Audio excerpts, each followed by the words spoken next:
नमस्कार, आप सभी का स्वागत है मेरे YouTube channel study with Satyendra Singh में। आज से हम स्टार्ट कर रहे हैं कक्षा 12 की भौतिक विज्ञान।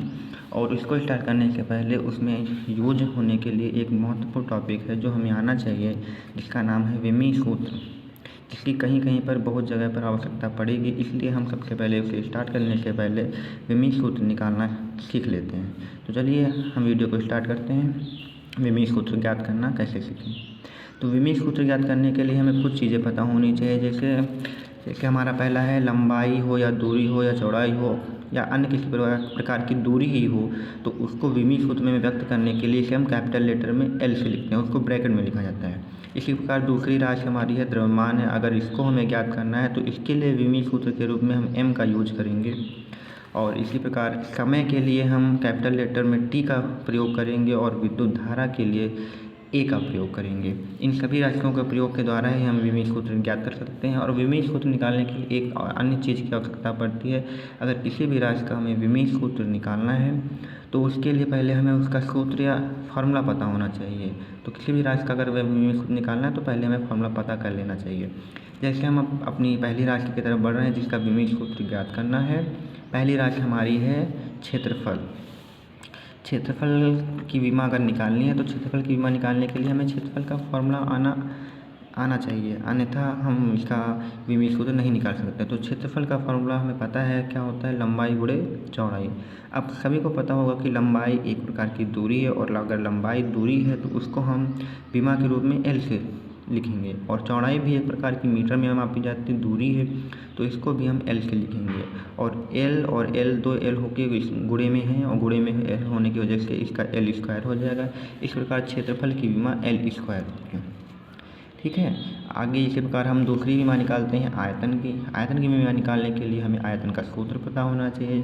जैसे आयतन का सूत्र लंबाई गुणे चौड़ाई गुणे ऊंचाई है, और ये तीनों एक प्रकार से दूरी के ही मात्रक हैं, तो इन सभी के लिए हम एल का प्रयोग करेंगे। इस प्रकार 3L जब गुणा करके आएंगे तो वो L की घात 3 हो जाएंगे। ठीक है, अब तीसरी बीमा की तरफ हम चलते हैं। जैसे हमारी तीसरी बीमा है आवेश। आवेश की बीमा निकालने के लिए आवेश का फार्मूला धारा गुणे समय, या Q बराबर हम IT भी कहते हैं। तो धारा के लिए हमने बीमा बता रखी है। विद्युत धारा के लिए देख लीजिए, यहाँ पे हमने A का प्रयोग किया, तो विद्युत धारा के लिए यहाँ पे हम धारा की जगह पर हम यहाँ पर A का यूज करेंगे। और समय के लिए हमने किसका यूज किया है, T का, इसलिए हम समय की जगह पर T रखेंगे। इस प्रकार दोनों जुड़ के क्या हो जाएंगे, AT हो जाएंगे। ठीक है, आगे हम बढ़ते हैं अगली बीमा की तरफ, जो है हमारी वेग। वेग की बीमा निकालना है तो वेग का सूत्र पता होना चाहिए, विस्थापन बटे समय होता है। और विस्थापन आप सभी को अगर पता ना हो तो विस्थापन भी एक प्रकार की दूरी में ही आती है। तो दूरी के लिए हम क्या यूज करेंगे, दूरी के लिए हम एल का प्रयोग करेंगे, तो इसलिए विस्थापन की बीमा हम एल लिखेंगे। समय की बीमा हम टी रखेंगे, समय टी। अगर कोई भी विमान बटे में है तो उसको हमेशा ऊपर ही ले जाते हैं। तो यहाँ पे हम देखेंगे टी कितने हमारे पास, एक हैं। अगर ये ऊपर जाएगा तो इसकी राशि मतलब चिन्ह बदल जाएगा, तो टी एक प्लस का था, अब वो एक माइनस का हो जाएगा। अगर इनको दोनों को जोड़ेंगे तो ये हो जाएंगे LT-1। इस प्रकार वेग की बीमा हमारी है LT-1। ठीक है, अगली बीमा की तरफ बढ़ते हैं जो कि हमारी है त्वरण। त्वरण की बीमा का फार्मूला होता है वेग परिवर्तन बटे समय।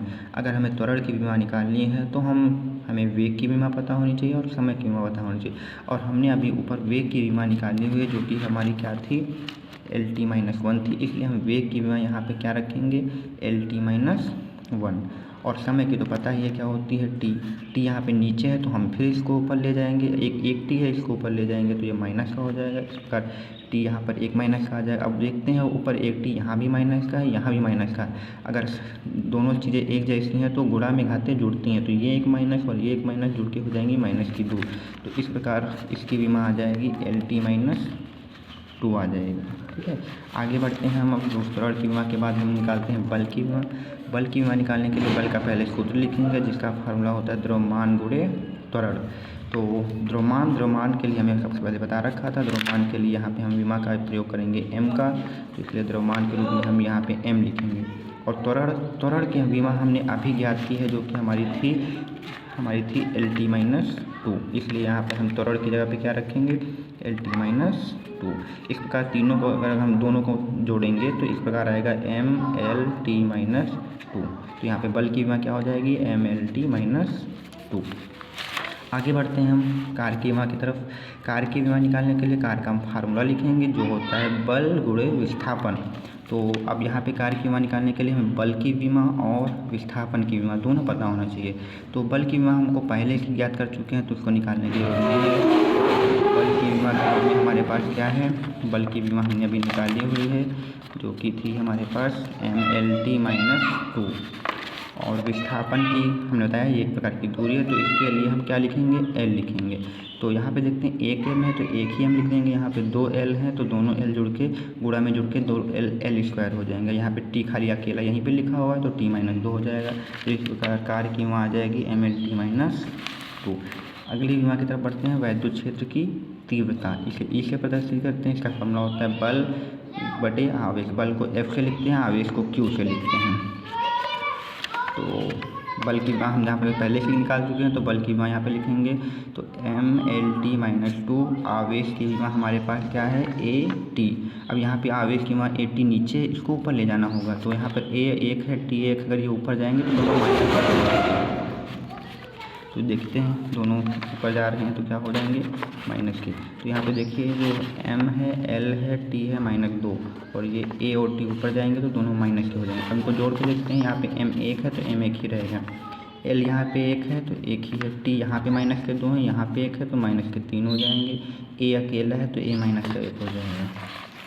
तो ये भी हमारी आ चुकी है MLT - 3 A - 1 वैद्युत क्षेत्र की तीव्रता की बीमा। अगली बीमा हमारे पास अंतिम बीमा है जो हमारे पास वैद्युत विभव की है। इसका फॉर्मूला होता है कार्य बटे आवेश। कार्य को W से लिखते हैं, आवेश को Q से। और हमने कार्य की बीमा पहले से निकाल रखी है इसलिए हम बार बार नहीं निकालेंगे। तो कार्य की बीमा यहाँ पर हम डायरेक्ट रखेंगे MLT - 2 कार्य की बीमा जो कि हमने ऊपर याद करी है। अब देख सकते हैं जब दिखाएंगे हम। और आवेश Q की बीमा भी हम ऊपर निकाल चुके हैं। यहाँ पे देखिए ये 80 है। आवेश Q की बीमा ये देखिए 80 है। इसको भी हम यहाँ पे रखेंगे 80। ये 80 नीचे, इसको भी ऊपर ले जाएंगे। यहाँ पे A 1 है, T 1 ऊपर जाएंगे, दोनों की जाएंगे तो माइनस के हो जाएंगे। ये देखिए ML2 - 2 ये कार की बीमा है और A - 1 T - 1 जो कि ऊपर लेंगे ये आवेश की बीमा है। अब यहाँ पे देखते हैं M पूरे में 1 है तो M 1 ही लिख दिया है। L 2 है तो 2 लिख दिए हैं। यहाँ पे T - 2 यहाँ, 1 - का यहाँ पे, तो टोटल 3 हो जाएंगे। A 1 है तो 1 यहाँ पे लिख दिया। इस प्रकार ML2 T - 3 A - 1 हमारी आ चुकी है विभव की बीमा। तो दोस्तों आप सभी को बीमाएँ आई होप समझ में आ चुकी होंगी। तो ठीक है, ऐसी वीडियो पाने के लिए आप लोग प्लीज़ चैनल को सब्सक्राइब करना ना भूलें। और आप चाहें तो इसका स्क्रीनशॉट ले सकते हैं अच्छे से। ठीक है।